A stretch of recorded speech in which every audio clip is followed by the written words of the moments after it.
Niat sedekah pada ibu bapa yang telah mati perlu niat lain, atau bila niat baik, buat baik tu dah kira dapat pahala pada mereka. Baik. Ibu bapa mati, suami mati, isteri sudah mati. Okey, contoh. Okey, atau ibu bapa lah senang, ibu bapa. Bila kita anak ni buat baik, contohnya kita ambil pitih 10 riyal, kita ubuh pada tabung derma tadi. Faham tak lagi? Okey? Kita letak dalam supik derma tadi. Adakah wajib kena niat inilah sedekah daripada ibu bapa aku? Jawabnya sunat, bukan wajib.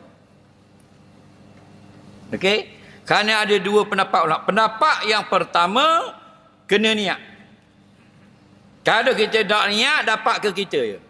Anak pahala bersedekah. Kita kena niat ini juga sedekah daripada ibu bapa aku. Tak payah kata dia telah meninggal, memang meninggal dah.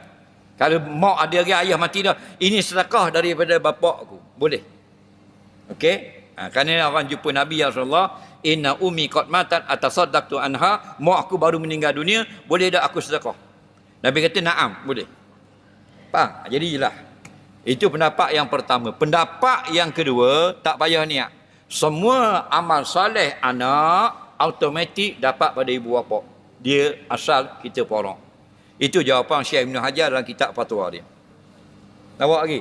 Jadi alih ni ada khilaf, maka dua-dua betul. Orang tak niat pun boleh sampai pada ibu bapa dia, orang yang berniat pun lagi sampai. Jadi hak molek ke mana? Al-khuruju minal khilafi mustahabun. Kita keluar pada khilaf, kita niat juga supaya tidak dipertikaikan amalan kita. Faham tak lagi?